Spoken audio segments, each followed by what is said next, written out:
Well, if there was a doubt before, I don't think there is anymore that Leon Draisaitl is, by every indication, back to his best. I'm going to talk about him. I'm going to talk about Edmonton's task at hand tonight. But before I do, hit that subscribe button to keep up to date on everything Oilers with us here.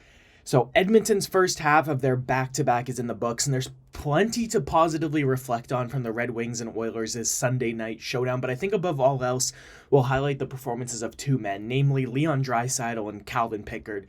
Draisaitl got the headlines, and for good reason, because his performance was dominant throughout. But Calvin Pickard did what he needed to do here, and like I said in my last video, the peace of mind you get from solid goaltending is really valuable. And being able to utilize both your goalies in a back-to-back is big, and reliably utilize them in a back-to-back is big. Pickard was always going to get one of these two games, and he ended up getting what I'd have guessed to be the tougher opponent of the two. Now, the thing is, you're making a decision when you're playing your starter and your backup in a back-to-back about, yeah, you maybe want your starter against the more capable opponent, but the second half of a back-to-back is always harder. So Edmonton elects to go with Stuart Skinner in the second half of the back-to-back. That's tonight in Columbus. They go with Calvin Pickard at the beginning. Maybe a tougher team in Detroit, but Pickard performed really well. And it's hard to blame him for either goal against. He made the saves he needed to make. Let's just get into the highlights of this one. So just Detroit's going to score early through JT Compher, and yeah, that's a really, really good pass from Patrick Kane out of the corner. But at the same time, the question has to be asked about coverage here. Draisaitl and Kulak are down low, taking Kopp and Kane, and Darnell Nurse, unfortunately, is just kind of there. He's hoping that the puck is going to come loose, but realistically, between Kopp and Kane, Detroit have it in their control here.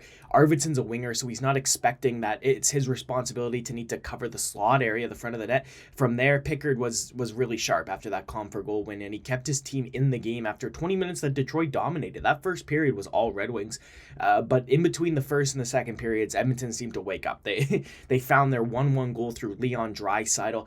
Kris Knoblauch said that after the game was over, he said, quote, "It is easier to win a game when your best players are playing as your best players." And I'll show you guys a still frame here. And as we stop things, Edmonton have 4 guys above the face-off circles right now. Draisaitl's one of them, and he has the puck. And Edmonton all season have been forcing passes or plays that simply haven't been there.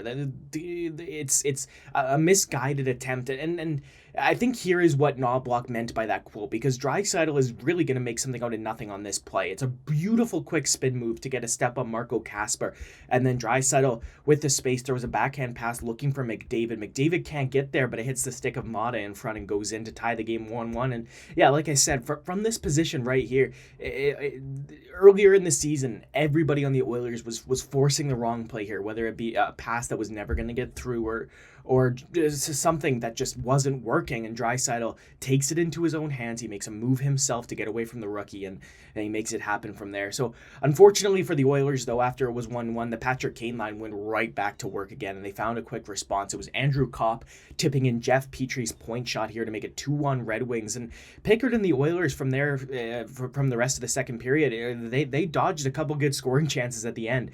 And halfway through the third, Draisaitl lays one back for Evan Bouchard, and he blasts one home through traffic. I'll stop it again here because look at how many layers of bodies are between Evan Bouchard and the goal. Cam Talbot can't see it. It's a good shot from Bouchard. It's not a rocket, but he places it well, and that'll tie the game up at 2. Draisaitl had another chance before the end of the third, and Edmonton had an unsuccessful power play carry into overtime at the end. So right off the hop, instead of it being 3-on-3, it was 4-on-4, and you could kind of tell that the Red Wings were a little bit discombobulated here because of that. Edmonton goes cross ice to Ekholm, and from there, Ekholm's play is perfect.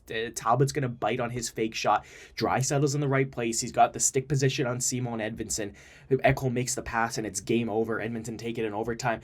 Leon Draisaitl said after the game that, quote, "I have very rarely gotten a better pass or an easier tap-in than that one.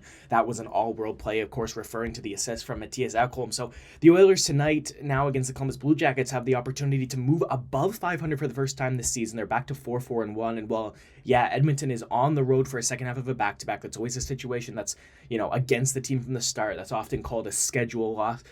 They're playing against the Columbus Blue Jackets tonight, which is a team closer to the bottom of the standings this year. It was a good week for Columbus, though. The absurdity of the frozen frenzy on Tuesday probably meant many missed them dismantling the Toronto Maple Leafs 6-2. And if you take a look at this game, Toronto lost because they went into Columbus and took the Blue Jackets lightly.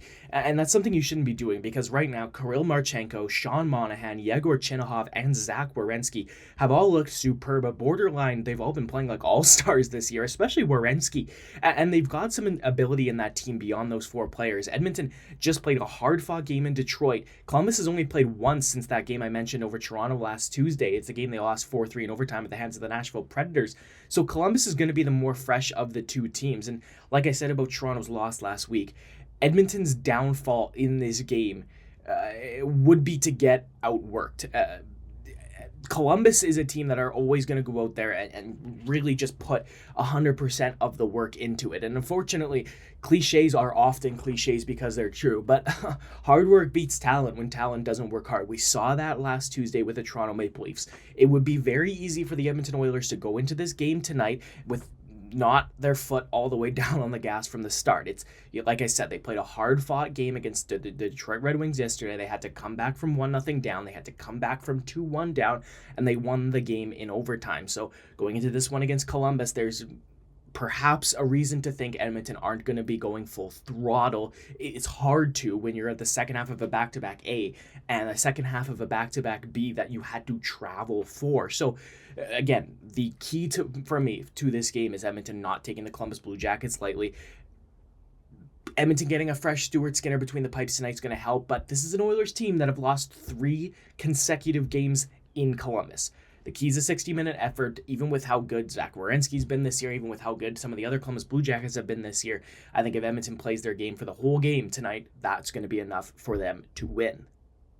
We've got time today for one more, just a quick update on the Bakersfield Condors. Bakersfield won their first 2 games of the season. They've lost their last 3, 2 of them in overtime, though. Just one regulation loss so far was their most recent game at the hands of the Tucson Roadrunners, but they are 2-1-2 so far this season in the American Hockey League. Getting some good performances so far. Matthew Savoy's start to his pro career in the Edmonton Oilers organization's been solid. He's got a goal and 4 points so far. Noah Phillips scored 2 in 6 games. A lot of people, of course, thought he should have made the Edmonton Oilers out of training camp. I wouldn't be surprised if we see him in an Oilers jersey later this season. Perhaps the best player for Bakersfield so far this year, though, is somebody that you wouldn't have expected. Now, if I say Bakersfield's goaltending's been good, your mind is immediately going to go to Olivier Rodrigue, but Collin Delia's numbers through his first 3 games so far this season have been superb. This is a guy with some NHL experience, and it's obviously always good to know that in the worst of circumstances, that one of your 2 goaltenders for whatever reason cannot go, you have a capable guy in the AHL ready to step up. I think Olivier Rodrigue can easily be that guy, but having Collin Delia there as well, playing as well as he is just another it's just more good news, because again, for Edmonton, whether it be any variety of factors, there could always be the hiccup to the goaltending, and that's why it's always worthwhile to keep an eye on the AHL, not just for goaltending, but for players who need to fill in any position. And so far, so good for this Condors team. Like I said, 2-1-2 so far. They're above 500 technically, and Collin Delia has been their best player, 940 save percentage so far. We'll see if he can keep that up moving forward. It's Oilers Blue Jackets tonight. That's it for me today. Let's enjoy the game tonight. Thank you.